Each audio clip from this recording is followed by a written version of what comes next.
Local stories, local people. We're taking you inside Western Mass news. It's the Even Better Western Mass podcast with Dave Madsen. Welcome to this week's edition of the Even Better Western Mass podcast. Wherever you are, hope you're doing well. Also hope that you and your family had a happy and a safe Thanksgiving. Celebrations here and across the country, of course, quite different because of COVID-19. Want to offer my congratulations to Monty Belmonte of WRSI. His 11th annual Monty's March raised over $614,000. Now that's almost double what he raised last year, an amazing number given the tough times that we're all in. But it's also proof that people are looking for ways to help others.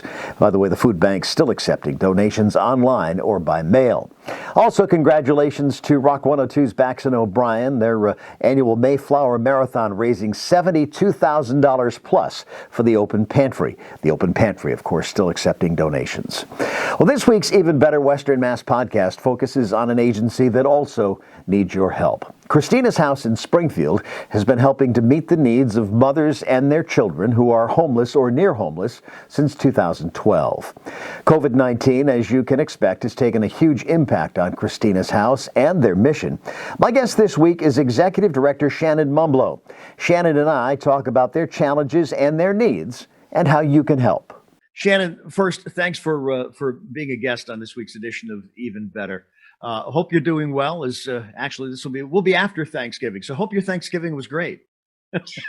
Yes, it was. COVID safe Thanksgiving, and thank you for having me, Dave. That is our world these days. Let's start out. For folks who may not know about Christina's House, tell me all about it. Yeah. So Christina's House is a mission located in Springfield, Massachusetts. We are an 18 to 24 month educational and transitional home for women and their children who are homeless or near homeless. So my mother-in-law started the program back in 2010 when she was just sitting in church one day and felt convicted that she should start a mission for mothers and their children in the community. She was a nurse manager at Bay State Medical Center for over 30 years and retired in 2012. And at that point, she formed a board and wrote the 501c3 herself. And she wanted to start the ministry after doing a lot of research as well and finding that in Massachusetts alone, the average age of homelessness is the age of 8 years old. And she also found that in our local community, there's not really a lot of services that provide a longer term life skills educational program to help people transition from homelessness into independent living. So that was her goal. So our overall mission is to educate, embrace, and encourage all of the mothers and children who come through our program with the hope of having them transition, like I said, from homelessness into independence through the love of the family atmosphere that we have in our home. And now we have two homes. We have one on Madsen Avenue and one on Union Street in Springfield that we just opened a couple of weeks ago, but we closed on the house in April at the height of the pandemic. So let's talk about the homeless issue in Springfield, the greater Springfield area. My assumption is that most shelters just provide a place to live and to get something to eat, and not the educational services that you provide. Let's talk more about those. Yeah, so people often ask me what's different about our program. And so I think the difference is you'll notice right away when you come into either one of our locations that they are both historic homes in the city of Springfield. We take pride in the homes that we have. And it's more of a family home atmosphere. So we want the families to come in feeling like it is their home for that brief period of time that they're there for 2 years. And we have a staff of now 3 people. We just hired on a case manager about a month ago, but in real times before COVID, we had about 40 volunteers plus a month who came in to provide services. Now we're kind of doing a lot of virtual learning, but everything that we do is all life skills programming and education for both the moms and the children to help them learn the things and tools they will need to create generational change. So it's not just about helping the moms, it's also about helping the children, breaking generational cycles, and helping them to learn how to live their best lives once they're ready to graduate from our program. I think many folks who live outside of a city like Springfield, when you talk about generational cycles like that, and how difficult it is to break those, Is that your first challenge with these mothers and children when they come in? Is teaching them that? Yes, and for me, I was a child myself who was raised in a family with a lot of generational issues, and so for me, I understand firsthand what it takes, and I also know that it could take just one person in someone's life that can make that difference, and so we hope that we're more than one person in these moms and children's lives that can help them make that difference and to help them change and to help them just kind of do the things that they need to do. The work is really difficult, right? So it's not just about learning financial skills. It's also about learning about yourself, what makes you who you are, learning that your past is your past and that you can step out of that and you can move forward, and then giving them the skills and support and encouragement they need to be able to do that. I'm sure too that you're finding a lot of women and children who, by circumstances not under their own control, find themselves homeless these days. Yes, we're getting a lot of calls every single day. It's either people who are being evicted now. The eviction now, they're through the pandemic, excuse me, they were not being, a lot of people were not being evicted, and now that's changed, right? And so even when there weren't evictions, the increase in domestic violence, substance abuse, the general stress of the pandemic with the moms and kids and the general situations that people were in is real. And so our calls have increased, if anything. And so we do have a pretty extensive wait list right now for both locations.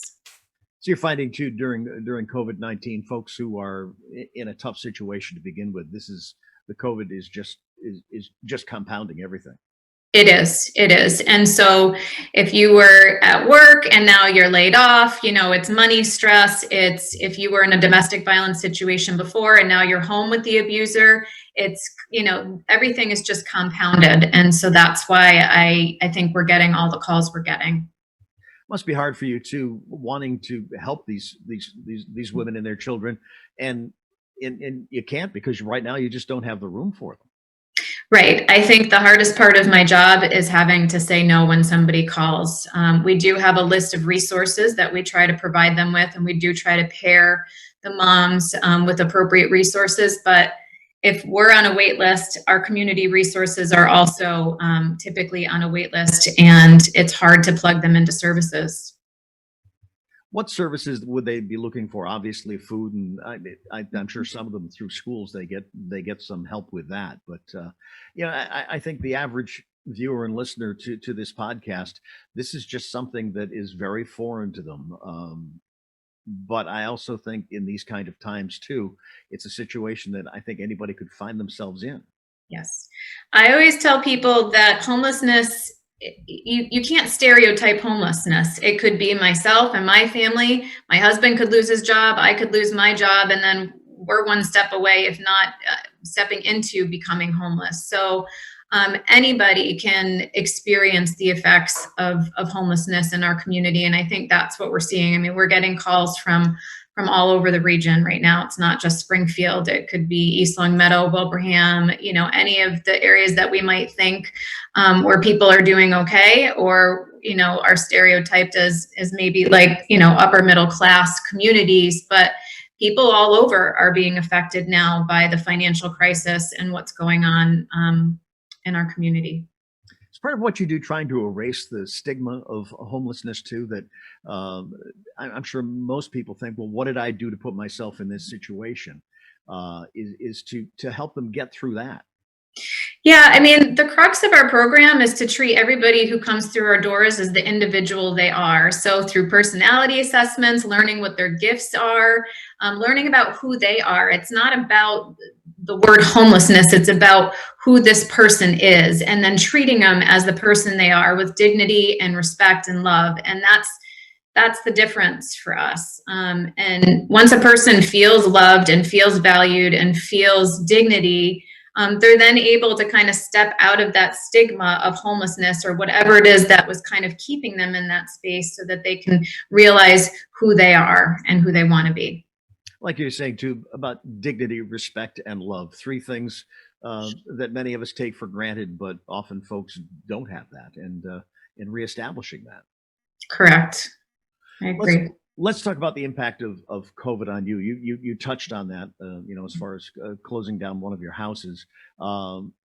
It's put a strain on businesses, and I'm sure many businesses who've helped you, and on governments who offer assistance too. What kind of a stress has it put on you, on Christina's house? You know, I like to look at it in two different ways. I think, our fundraising has been basically shut down. We went from about one fundraiser a month, which is the primary means through which we get income, to not really being able to have any fundraisers except for the one that we're going to talk about later.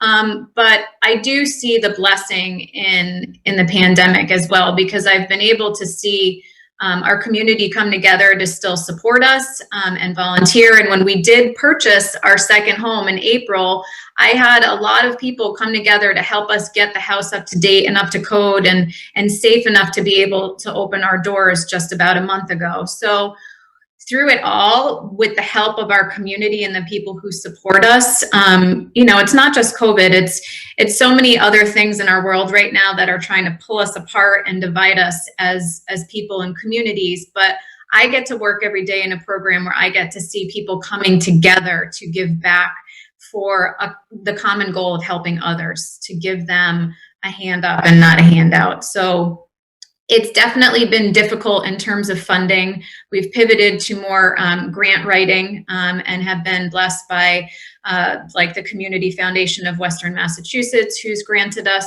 some money, and the city of Springfield for their Prime the Pump program, and then other individuals who have donated throughout. But we are over budget this year because of what we've had to do, and our houses still operate. We still have every day, monies going out to be able to upkeep our historic homes and to also serve the families who are in our homes and who have transitioned out. We don't just let our families graduate and then forget about them. We're connecting with them, and even people who call, we try to provide resources when we can, even if we have to put them on a wait list or we can't bring them into our homes.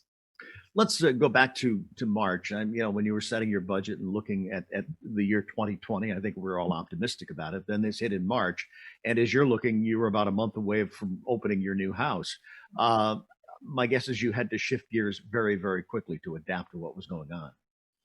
Yeah, we took some time, about a month to pause, got together a program committee, looked at where we were at, where the budget was at. I really tried not to get nervous about the fact that we were about to close on a second location in the middle of a pandemic. I myself am a believer in God and just had to have faith that He would help us make things possible. And that's what I saw throughout the entire process. It was difficult. I call it, at some point, my mountain that I had to climb, a lot of obstacles in terms of, there were a lot of people doing staying home and doing work at home. So finding tradespeople like plumbers and electricians were really difficult. And at a rate, they were able to charge because they were in high demand too. So finding people who could help us at a reasonable rate and actually do the work that needed to be done. But we got it done in about 3 months, which is a pretty spectacular feat. So. Sure. You talked too about doing some things virtually. What are those? How are you doing those? So throughout the first part of the pandemic, when everything was closed down, we shifted our classes to what we were doing virtually. And some of our life skills programming is books that we help self-guide the mothers and kids through. So we were able to make that work. Some of our programs and other nonprofits that we partner with that do some of our classes, they actually shut down. So there was nothing we could really do about that. But we bought the kids, like volleyball nets to be able to play outside. And we subscribed to Mel Science and things like that to keep them occupied in STEM programs. And so we did whatever we could do to make the process easy. We brought in gym equipment so they could work out in the house. So we've done a lot of that. And then once the governor started, easing up on the restrictions, we actually were able to do some in-person classes. And right now we have minimal classes still in person with COVID guidelines obviously in place. And we're just preparing ourselves for the fact that we may need to go back to full virtual in the near future if the numbers keep going the way they are. As you watch the children in the homes, how are they dealing with this? I mean, their lives are kind of in turmoil to begin with. So let's add COVID to this mix. It can't be easy for them. No, it's not easy, and it's not easy for us as a program. We're constantly dealing with, the call of, oh, I woke up with a cold-like symptoms today, and then we have to constantly shift our staffing, and, we're all jumping in to help and make sure that each house is staffed 24/7. But I have my own children, and I watch the children at Christina's house too. The social and emotional impact that these children are going to have is like nothing you and I could even imagine. And I think about the toddlers and young infants who are just seeing people with masks on all the time. And that's their first, those are their first experiences in their life. That's like, Dave, you and I never had to go through that before. So I think the long-term impact is yet to be seen. And so we try as much as possible to allow each house to kind of live in as much of a normal fashion as possible, like a family, while providing the safety and following guidelines as we can for COVID-19. I'm thinking too that, for all of us that, when you see a child in need, you just want to go and give them a hug. And because of COVID, it's like you almost have to pull back from that. That can't be easy either. No, it's not easy. And anybody that knows me knows that I am a hugger.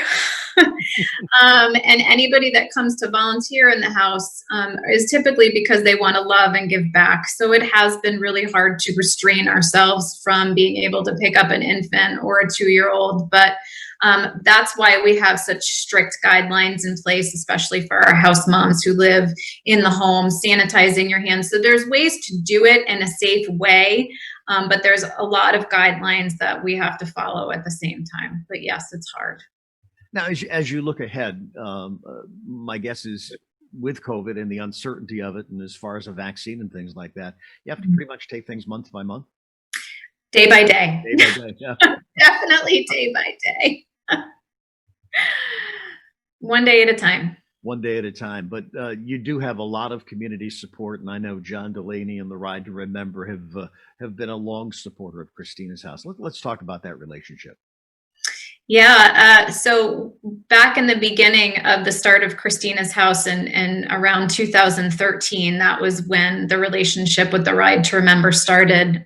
We had known about the death of Officer Kevin Ambrose about a year before, and we wanted to be able to honor his life in Christina's house, because he died in the line of fire protecting a mother and child in a domestic dispute. And that often is the case for our moms, that they are fighting for their lives, and we have the people, the first responders, who are fighting for them. So what better way to honor his legacy than to sponsor a room in his name in one of our homes? And so after meeting with Carla Ambrose and her son, they had chosen Christina's house to be their charity of choice before we even opened our first home, after a meeting with them explaining what we wanted to do and why. And so we had their blessing to go to the police department. And our idea was that we were going to have little change cans that we were going to bring to the police department to see if the officers would help us by collecting change. And every month I would go to the police department and get the can.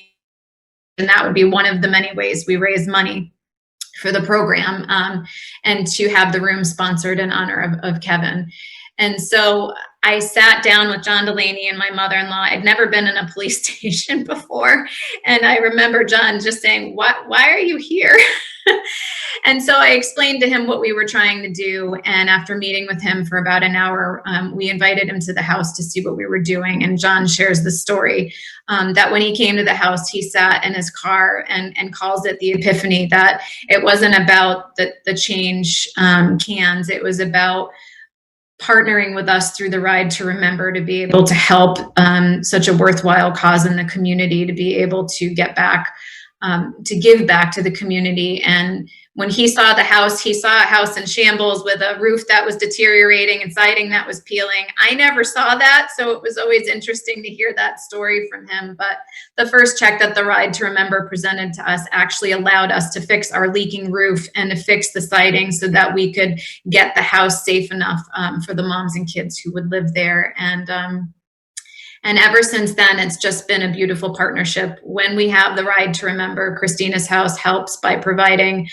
40 to 50 plus volunteers helping to get all the food and drinks for the riders and providing everything that's needed at each rest stop. So we can't wait to get back to that next year if everything goes well. I know it's, what a wonderful way to preserve Kevin Ambrose's memory too, by having that room in his name. Mm-hmm. And at our second location, we actually just did a ribbon cutting ceremony, and we do have a garden. We planted a tree in honor of Kevin, and we have a little area, a little bench, and memorial for the ride to remember as well. So on that note, let's talk about Christmas with Christina's House, and obviously sponsored by the Ride to Remember. What's that all about? So every year, actually, our annual ball started before, again, we even owned our first home as a way to raise money to be able to put a down payment on our first mortgage. That year, we raised $8,000, and it's become an annual tradition. It's not just about raising money, it's about celebrating the successes that Christina's House has had each year. So this year, because of the pandemic, we were not able to host an in-person gala. And every year it's about 400 plus people, and we have music and a live and silent auction. It just is such a tremendous event. But this year we're going to take the best pieces of what we would do in person and pivot it to a virtual platform on Saturday, December 5th, starting at 6 p.m. So what's that going to look like? How are you going to carry that off this year? I mean, there's so many, you're finding new ways to do things, and obviously this is one of them. Yes. So people can go directly to our website, our Christmas with Christina's House page, and we're going to be streaming the event live starting at 6 p.m. on our YouTube page, but it'll go through our website. They could also turn into our YouTube page or go to the Christina's House Facebook page, and we'll be streaming it through there. Right now, if people go to our website, they'll see all of the 100 plus amazing auction items that we have. And so if you know about a silent auction, you know that we have amazing packages that are ready for gifting for the holiday season, and you get things a little bit cheaper than you would just going to the store. So it's unique items that we've put together, fabulous volunteer team. You get it at discounted rates, plus you're supporting an amazing cause. So we're really thankful to the many, many sponsors of this event too. I was worried going into this year that, because of the businesses in our community and how they've been impacted, that people wouldn't be able to sponsor, but it's been quite the opposite. We've had so many people step up to the plate to be able to support our mission through this event, and we're just so excited. Now, are you finding that these businesses, or even just people in the community, are just looking for ways to find some way to be able to help? Yeah, because people are, they're locked into their homes, like you and I, sometimes often working from home, but people still want to have a purpose in life. And so I think being able to find something to give back to that's worthwhile gives them purpose and meaning, whether it's individually or through a business. You'd mentioned this a few minutes ago about how people are just looking for good to do, and that's part of as we kind of tend to lean to the downside of what's going on with COVID. There are so many good things, and that's part of it. Exactly. I think we can get so caught up in the negativity of everything that's going on in the world. I try to, like I said, focus on the positive things for both myself and my family, and for the families at Christina's House, so that we don't get so caught up in the emotional negativity, but that we can focus on the things and the good that people are doing. And there's a lot of that going on. So now, are you taking any more donations for items that would go up for auction, or is that pretty much set? Yeah, the auction is pretty much set. People can still sponsor the event up through Wednesday of this week, but the event is pretty much all set and ready to go. And if people want to tune in at 6 o'clock on Saturday, December 5th, like I said, our Facebook page, our YouTube page, or directly on our website. But they do need to pre-register for the auction. And if they go to our Christmas with Christina's House page and hit register now, they can sign up for the auction so they can bid on our many amazing items, including my mother-in-law is making her own Christmas pasta dinner for 6. So that's pretty awesome. And we'll have more details for that the night of the event, because that's a live auction item. So when folks tune in, what can they expect? I mean, we talk about a gala, and there's dancing and music and everything else. What can they expect when they tune in? So we are going to have, we're going to do kind of like a pre-red carpet kind of thing before, where we invite some of our special guests on. We will have some of our silent auction features. We're going to do a live auction and a raise the paddle, which will help us raise funds for very specific things in the program that we're trying to raise money for, like sponsoring a family. We have live acoustic musician by musician Sean Santinello. And we have commercial breaks with some of our sponsors. We also have testimonials from our families and updates about our new home, and also a special video we're putting together about the Ride to Remember and its relationship with Christina's house, and much more. Now, is some of the things that you've done to adapt with COVID-19, do you think once all this is over with and we're back to normal, whatever that normal is, you will continue with them? Because I found with many of the organizations I've spoken with, they said, we've found these great new ways to do things that we never really thought of before. Right. And I think that's, again, one of the many different ways to look at, you can see everything as negative, or you can see it as a new opportunity to learn from this and to grow. So I definitely think that we're going to take a lot of things from the pandemic and how we've pivoted, and definitely continue that into the future.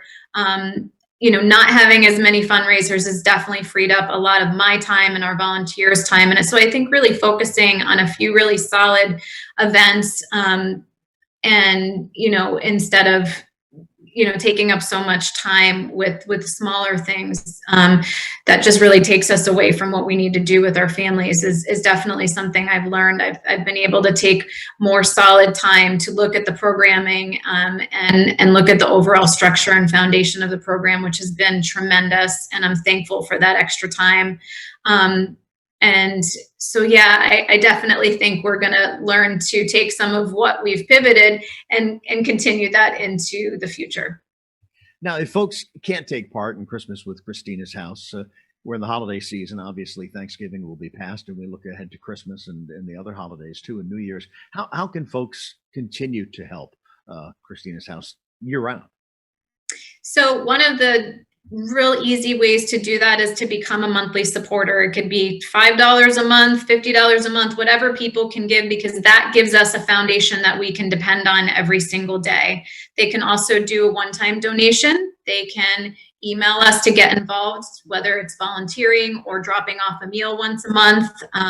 There are so many ways for people to get involved, whether it's joining our volunteer team, like I said, or becoming a financial supporter, or becoming a community partner and sharing some of the gifts and talents that you may have, like teaching an art class, dropping off knitted hats or gloves, whatever it might be.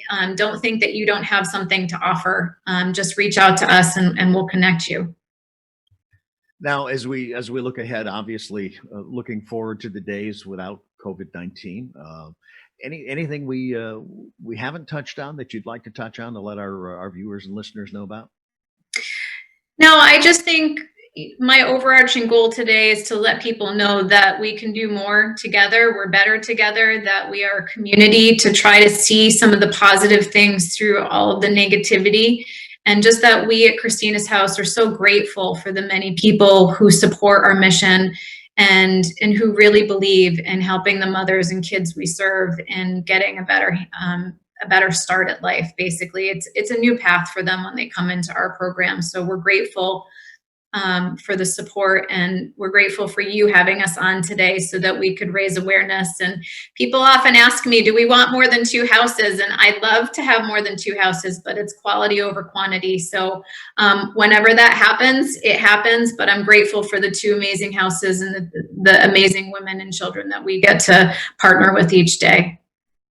Yes, when you talk about more than 2 houses, obviously this is a need that will continue to grow. This is not homelessness for mothers and their children is not going to go away. No, it's not. And I think maybe one of the things that I would love to touch on is that our 2 homes are not paid off. We have mortgages on both of our homes. So our goal over the next 3 years is to get those mortgages paid down. And we know that with the help of our community, we can do that. And that would free up so much more for us to be able to do even more in the program and potentially even further our mission by buying another house.